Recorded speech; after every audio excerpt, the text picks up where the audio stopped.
વિદ્યાર્થી મિત્રો નમસ્કાર। આગલા તાસની અંદર આપણે જોઈતું કે અખાએ પેલા છપ્પાની અંદર શું વાત કરી હતી, તો જ્ઞાનીજનોની વાત કરી હતી કે અનુભવરૂપી જો પાંખ હોય તો એવા જ્ઞાનીઓ આ સંસારમાં કોઈ જ વિટમણા હોય, મુશ્કેલી હોય, સંઘર્ષ હોય તો એમાંથી એ સરળતાથી ઉગરી શકે છે। જ્યારે જેની પાસે અજ્ઞાનતા છે, એટલે કે જેની પાસે અનુભવ નથી, એને ઉંદરડાની માફક એ સોળ બકોર કરવો પડે છે, પણ એને સંસારમાંથી જે કોઈ મુશ્કેલીઓ, જે કોઈ વિટમણાઓ છે એમાંથી એ બચી કે ઉગરી શકતા નથી, એને કોઈ ઉપાય મળતો નથી। એવી આપણે આ પહેલા છપ્પાની અંદર વાત કરી હતી। હવે બીજા છપ્પાની અંદર જોઈએ કે શું કહેવા માંગે છે કવિ। ભાષાને શું વળગે ભૂર, ભાષાને શું વળગે ભૂર, જે રણમાં જીતે તે શૂર। હવે અહીંયા શું કહે છે કે ભાષાને શું વળગે ભૂર, ભૂર એટલે મૂર્ખ, અહીંયા મૂર્ખના અર્થમાં લીધો છે એ શબ્દ કે ભાષાને શું વળગી રહે છે તું, ભાષાને શું પકડી રાખે છે, જે રણમાં જીતે તે શૂર। જો શું કહે છે અહીંયા રણ મેદાનનું દ્રષ્ટાંત લીધું છે કે સાચી શૂરવીરતા, જે શૂર હોય એની સાચી જે શૂરવીરતા છે એ રણ મેદાનમાં સમય સૂચકતાને સાચવી લે એ જ સાચો શૂરવીર છે। પછી એને કોઈ ભાષા સાથે લેવા દેવા નથી। એને ધારો કે એને અંગ્રેજી ભાષા ન આવડતી હોય તો તું રણ મેદાનમાં નહીં ચાલે એવું આપણે કહી શકીએ ને, કેમ કે રણ મેદાનની જે કૌશલતા છે, એની પાસે જે કુશળતા છે એને ભાષાને કોઈ લેવા દેવા નથી। ભાષા ગમે તે આવડતી હોય, પોતાની વ્યવહારિક ભાષા, એની મૂળ ભાષા જે છે એને આવડવી જોઈએ, તો એમાંથી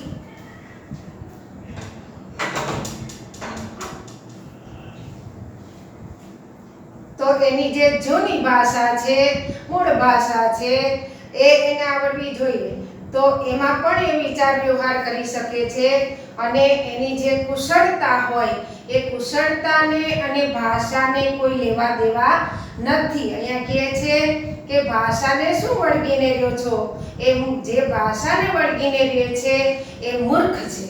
કે ધારો કે એને પોતાની ભાષા સારી એવી આવડતી હોય, અંગ્રેજી ભાષા ન આવડતી હોય તો આ વ્યક્તિ ક્યાંય નહીં ચાલે, તો એ યોગ્ય નથી, એ બરાબર નથી।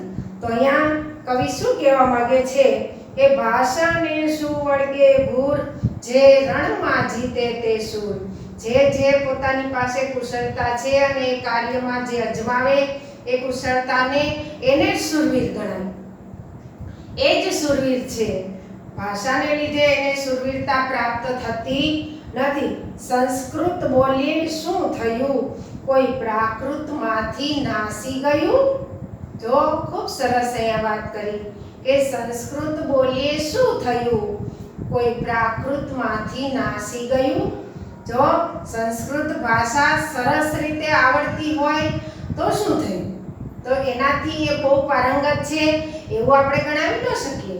પ્રાકૃત ભાષા એટલે કે પોતાની જે મૂળ ભાષા છે, પોતાની જે વ્યવહારિક ભાષા છે એ જો એને આવડતી હોય તો એ બરાબર છે, એમાં એ પોતાનો વ્યવહાર નિભાવી શકે છે, બીજી ભાષા સાથે કોઈ લેવા દેવા નથી। હા, બીજી ભાષા જો આપણને વધારાની એટલે કે એક્સ્ટ્રા જો આવડતી હોય તો ઠીક છે, પણ આપણી મૂળ ભાષા તો આવડવી જ જોઈએ, અને એ ભાષા આવડતી હોય એટલે બધું જ આપણું સંસારની અંદર આપણો બધો જ વ્યવહાર ચાલતો હોય છે, નભતો હોય છે। બીજી કોઈ ભાષા નથી આવડતી એટલે આપણે નહીં ચાલીએ એવું હોતું નથી।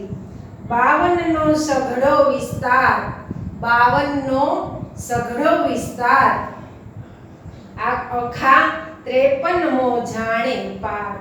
આખો સંસાર છે એ આપણા આ 52 મૂળાક્ષરથી સચવાયેલું છે. 52 મૂળાક્ષરથી ઘેરાયેલું છે.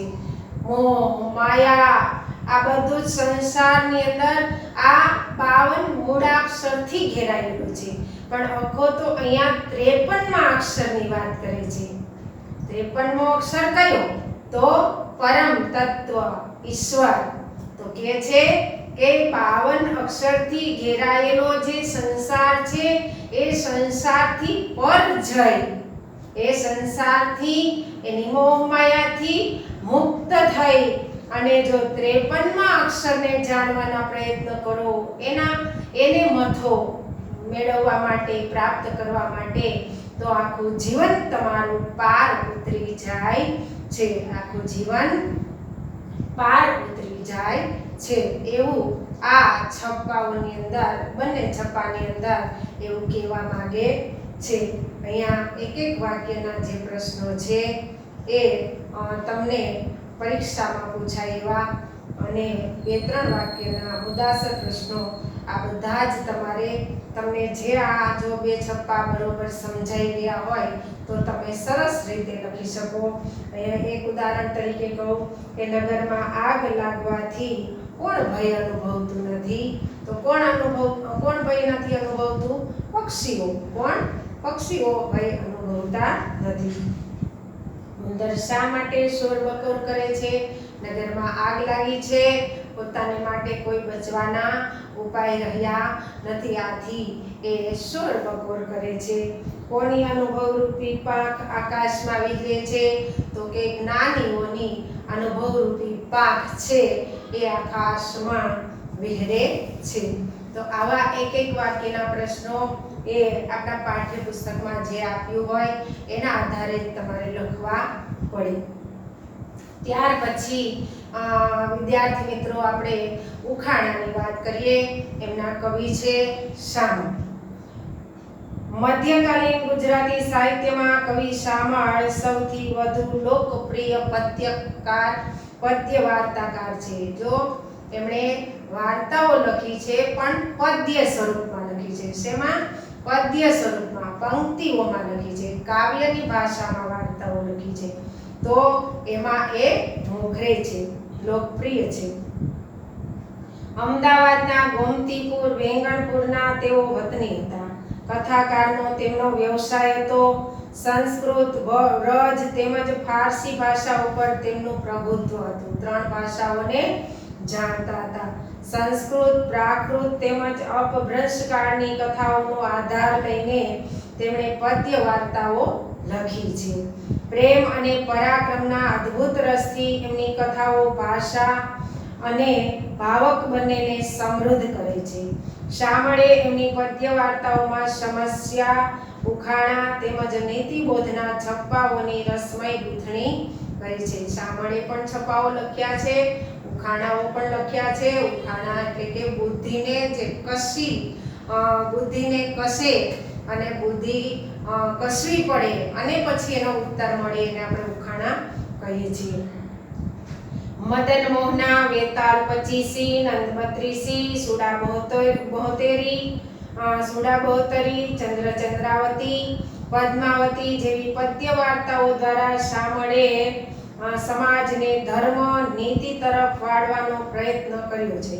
જો આ બધી પૌરાણિક પ્રસંગોમાંથી એ કથાઓ લઈ અને એ કથાઓ પાછળનો ઉદ્દેશ શું હતો કે લોકોને નીતિના અને બોધ માટેના ઉપદેશો આપવા અને એ તરફ એ લોકોને વાળવા. બહુજન સમાજનું મનોરંજન દ્વારા બોધ આપવાનું શૈક્ષણિક કાર્ય શામળે કર્યું છે. મનોરંજન આપતા જાય અને સાથે સાથે લોકોને બોધ પણ આપતા જાય, ઉપદેશ પણ આપતા જાય. ઉખાણું માનવીની બુદ્ધિને કસે છે. વસ્તુ કે વ્યક્તિની લાક્ષણિકતા ઉખાણામાં રજૂ થાય છે. વસ્તુ કે વ્યક્તિની લાક્ષણિકતા ઉખાણામાં રજૂ થાય છે, જેને આધારે જે તે વસ્તુ કે વ્યક્તિનું નામ જવાબ રૂપે શોધવાનું હોય છે. પહેલું ઉખાણું પડછાયા વિશેનું છે. કવિ ચતુર નરને તેનો ઉત્તર આપવા કહે છે. પડછાયાને અચરત એટલે કે અચરજ કહે છે, કારણ કે જેવો દેહ તેવો જ પડછાયો છે. શરીર પર તો ચામડી છે, હાડકાં છે, લોહી છે, પણ પડછાયામાં તો આમાંનું કશું જ નથી. ને છતાં પડછાયો કવિને મન આશ્ચર્ય છે. પડછાયાની લાક્ષણિકતા ઉખાણામાં દર્શાવી છે અને તેનો ઉત્તર આપવાનું જણાવાયું છે. બીજું ઉખાણ દર્પણ અરીસા વિશેનું છે. દર્પણને સરોવરની ઓળખ આપ્યા પછી એ સરોવરનું જળ કોઈ પીતું ન હોવાનું અને સરોવર કાંઠે કોઈ પંખી આવતું ન હોવાનું જણાવી કવિએ જવાબ વિશે જિજ્ઞાસા જન્માવી છે. વળી સરોવર પાસે જનારા અનેક લોકો તેમાં ડૂબ્યા છે એવી રહસ્યમયતા પણ કવિએ રચી છે. અરીસામાં જોઈ રૂપની પાછળ ઘેલા થનારા અનેક લોકો આ તરફ આંગળી ચીંધીને કવિ અંતે પતિ પાસે અરીસો મગાવતી નાયિકા દ્વારા અરીસાથી યૌવનને પૂર્ણતા મળતી હોવાનો સંકેત કરે છે. જો આ બંને ઉખાણા છે, એક પડછાયાનો છે અને એક એ અહીંયા અરીસાનો છે. તો શું કહે છે કે અહીંયા અરીસાને એક દર્પણની ઓળખ આપી છે. તો અહીંયા દર્પણ એટલે અરીસો. હવે પડછાયો એ મનુષ્યનો પડછાયો હોય કે ગમે તેનો પડછાયો હોય. હવે આપણે જે આપણું શરીર છે, જે આપણો દેહ છે, એવો જ આપણો પડછાયો હોય છે. પણ જે વાસ્તવિક દેહ હોય એની પર એ ચામડી હોય, હાડકાં હોય, લોહી હોય, બધું જ હોય, આપણા રૂવાટા હોય, બધું જ હોય, પણ એમાંનું પડછાયામાં કશું જ ન હોય. છતાં એ પડછાયો છે એ અમૃત સાથે એની સરખામણી કરી છે કે શીતળતા આપનારો હોય છે. એટલે અચરજ થાય છે કે આપણે જ્યારે વાસ્તવિક રીતે કોઈને મદદરૂપ નથી થઈ શકતા તો પડછાયો છે એનામાં કેટલા બધા ગુણ રહેલા છે કે જેથી કરીને બીજાને અમૃત આપી શકે છે, શીતળતા આપી શકે છે. હવે અહીંયા વાત કરી છે પડછાયાની કે ચતુર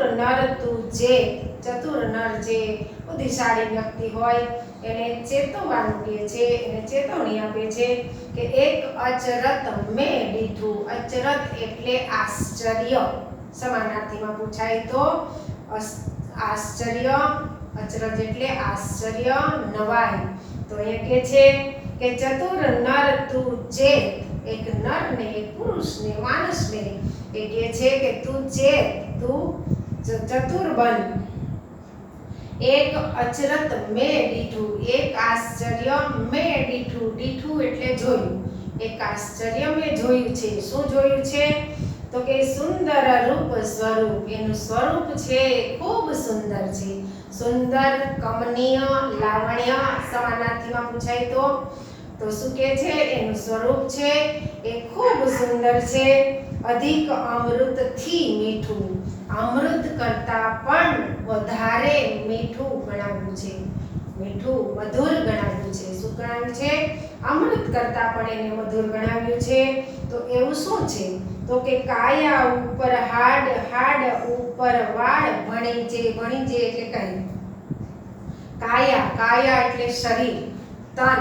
સમાનાર્થીમાં પૂછાય તો કાયા, શરીર, દેહ, તન, વપુ, ગાત્ર વગેરે અંગ. તો કાયા ઉપર હાડ એટલે હાડકાં, અસ્થિ. સમાનાર્થીમાં પૂછાય તો હાડકાં, અસ્થિ. તો કે છે કાયા ઉપર હાડ, હાડ પર વાળ ભણીજે. અને હાડકાં ઉપર એ વાળ પણ છે એટલે કે આપણા રૂવાટા પણ છે. વાળ ઉપર છે રુધિર અને વાળથી આપણે વધારે અંદર ઉતરીએ તો રુધિર એટલે લોહી, શોણિત, રક્ત, ખૂન. સમાનાર્થીમાં પૂછાય તો રુધિર, લોહી, રક્ત, ખૂન, શોણિત. વાળ ઉપર છે રુધિર, સુગુણ તેના જ ગણીજે. આ બધા એના સુગુણ એટલે સદગુણ. આ બધા એના સદગુણ છે. ખરી તે ઉપર તો ખાલ છે. ખાલ એટલે ચામડી અને ખરી ખરી એટલે કે જે પશુઓના જે બે ભાગમાં વહેંચાયેલા નખ હોય એને શું કહેવાય? ખરી. તો ખરી તે ઉપર તો ખાલ છે, ખાલ ઉપર વાળ જ નથી. જો ખાલ હોય, નખ હોય, નખ ઉપર વાળ હોતા નથી. આ કેવી કુદરતી રચના! તો આ બધું જ છે શરીરમાં. લોહી છે, હાડકાં છે, નખ છે, રોવાટા છે, બધું જ છે. પણ શું કે છે? વળી મુખમાંથી અમૃત ઝરે, સામળ કહે કહો કથી. તો સામળ કહે છે કે બધું જ એની અંદર રહેલું છે, પણ એમાંનું આમાં કંઈ જ દેખાતું નથી. એમાંનું આમાં કંઈ જ દેખાતું નથી. નથી એના વાળ દેખાતા, નથી એનું લોહી દેખાતું, નથી એના હાડકાં દેખાતા. છતાં પણ એ શું કહે છે કે છતાં એના મુખમાંથી અમૃત ઝરે. છતાં એના મુખમાંથી અમૃત ઝરે. અમૃત છે એ સમાનાર્થીમાં પૂછાય અમૃત પિયુષ સુધા. અમૃત પિયુષ સુધા. તો કહે છે કે એના મુખમાંથી છતાં પણ અમૃત ઝરતું હોય એવું લાગે છે. તો આ કોણ છે? તો આ બુદ્ધિ કસવાનું કામ કરે છે, કે માણસની બુદ્ધિ કસી અને એને જવાબ આપવો પડે છે કે આ છે પડછાયો. શું છે? પડછાયો. અહીંયા શામળે ઉત્તર આપી દીધો છે, પડછાયો. પણ એક સમજવા જેવી વસ્તુ છે કે આપણા શરીરમાં આપણે બધું જ છે. હાડકાં છે, લોહી છે, વાળ છે, નખ છે, બધું જ છે. છતાં આપણે એટલી શીતળતા બીજાને આપી શકતા નથી. જ્યારે આપણો પડછાયો છે બરોબર એવો જ, આબેહૂબ એવો, પણ એમાંનું એને કંઈ જ દેખાતું નથી. છતાં એ અમૃત વરસાવે છે. છતાં અમૃત વરસાવે છે. આવું આ છપ્પાની અંદર આ ઉખાણાની અંદર શામળ કહે છે. ત્યાર પછી બીજો, સરસ સરોવર એક ભર્યું, સરસ સરોવર એક ભર્યું છે નિર્મળ નીરે. ખૂબ સરસ એ વાત કરી. સરસ સરોવર એક ભર્યું છે નિર્મળ નીરે. નીર એટલે પાણી. નીર એટલે પાણી, ઉદક, અંબુ, તોય, સલીલ, જળ, આ બધા સમાનાર્થીમાં પૂછાય. અને અહીંયા સરોવર, સરોવર, તળાવ, કાસાર, કાસાર એટલે સરોવર થાય.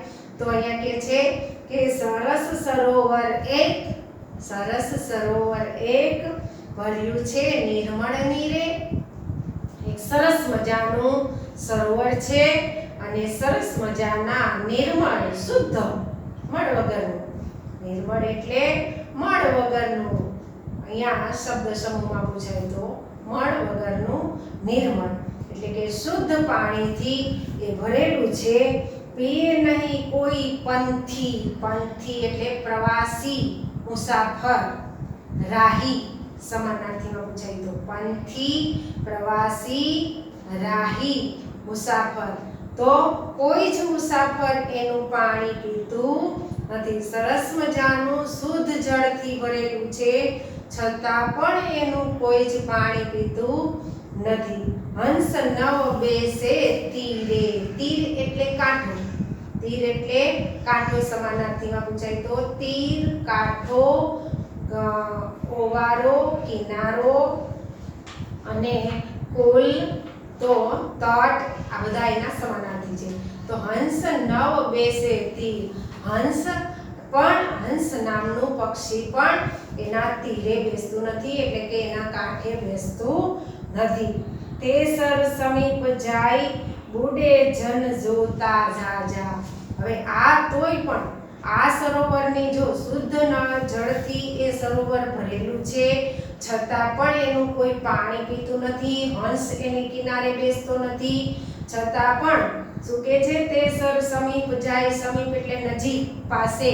આ સરોવરની પાસે જે જાય તો બુડે જન જોતા જાજા. બુડે એટલે ડૂબી જવું. બુડે એટલે ડૂબી જવું. જોતાની સાથે જ ઘણા જન એટલે માણસો એ ડૂબી જાય છે.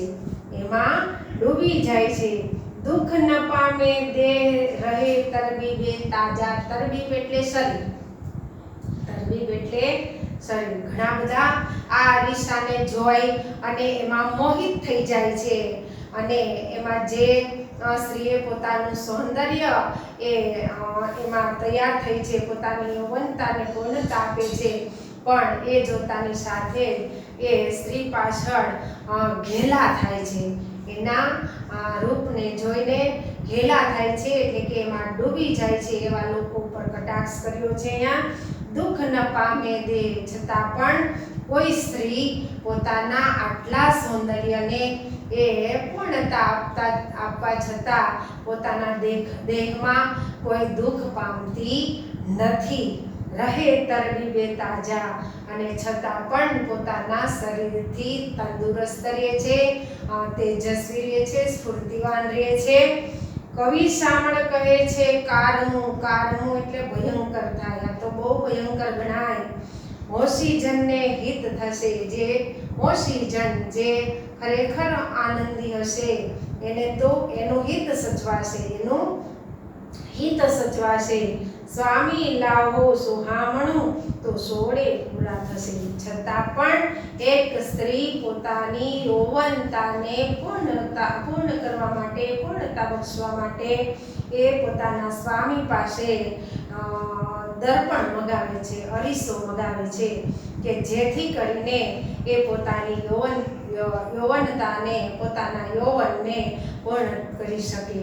અને છતાં પોતે અરીસો મગાવી અને પોતાની યુવાનીને, પોતાની જે યૌવન અવસ્થા છે એને પૂર્ણ કરવા માંગે છે. જો શું કહે છે, અરીસાનું અહીંયા ઉખાણું આપીને અરીસાને અહીંયા દર્પણ સાથે અરીસાને અહીંયા સરોવર સાથે સરખાયું છે.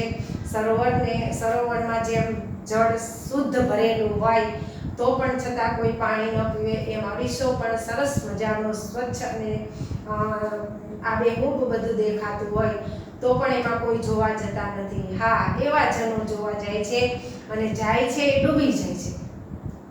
એટલે કે સુંદરતા પાછળ કશું જ મળવાનું નથી, છતાં પણ એમાં એ ઓતપ્રોત થઈ જાય છે.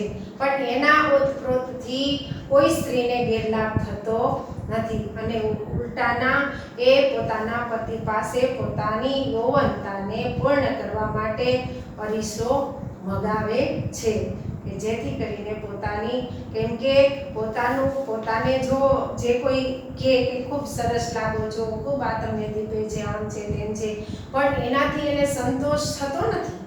જ્યારે આપણે પોતે આપણું સ્વરૂપ દર્પણમાં ન જોઈએ ત્યાં સુધી આપણે એવું વિચારી નથી શકતા કે આપણે ખૂબ સુંદર લાગીએ છીએ. પણ દર્પણમાં જોયા પછી આપણે એવું વિચારી શકીએ છીએ કે ના ના, આ સરસ લાગે છે. તો યૌવનતાને પૂર્ણ કરવા માટે એ અરીસો મગાવે છે એક સ્ત્રી, અને પોતાની યૌવનતાને પૂર્ણ કરવા માંગે છે. ખૂબ સરસ મજાની વાત કરી કવિએ બે ઉખાણાની અંદર, બંને છપ્પાની અંદર ખૂબ સરસ વાત કરી છે. અને વિદ્યાર્થી મિત્રો, અહીંયા પણ એક વાક્યના પ્રશ્નો તમને પૂછાય તો આમાંથી તમને જવાબ મળી કે કવિએ કયું અચરજ જોયું. તો એવું અચરજ જોયું, એક એને સરોવર જોવે છે અને સરોવર કિનારે કોઈ બેસતું નથી, કોઈ એમાં પાણી પીવા ન જાય, આ અચરજ એને જોયું છે. કાયા ઉપર કવિએ કયું અચરજ જોયું છે, તો પડછાયાનું. આગળની જે પંક્તિઓ છે કે ચતુર નર ચેત એક અચરજ લીધું, સુંદર સ્વરૂપ ને બધું એ જવાબમાં આવી શકે. ત્યાર પછી કાયા ઉપર શું શું રહેલું છે, તો હાડકા, ચામડી, નખ, વાળ, બધું, રુધિર, આ બધું રહેલું છે. હંસ કોની પાસે બેસતા નથી? હંસ સરોવરને કિનારે બેસતા નથી. કવિએ કોને સરોવર કહ્યું છે? કવિએ દર્પણને સરોવર કહ્યું છે. તો આવા પ્રશ્નો એક વાક્યમાં પણ પૂછાઈ શકે. વધારે તો આમાંથી એક વાક્યના પ્રશ્નો વધારે નીકળવાની શક્યતા રહે છે, કેમ કે મુદ્દાસર પ્રશ્નો એ આમાંથી બહુ ઓછા પૂછાય છે. એટલે વિદ્યાર્થી મિત્રો, તમારે એ રીતે જ તૈયારી કરવાની. અને અહીંયા લગભગ તમને આ છપ્પા અને ઉખાણા બંને એ સમજાઈ જ ગયા હશે એવું મારું માનવું છે. તો હવે અહીંયા આપણે આ પદ્ય સ્વરૂપ એટલે કે છપ્પા અને ઉખાણા પૂરા કરીએ છીએ. અસ્તુ.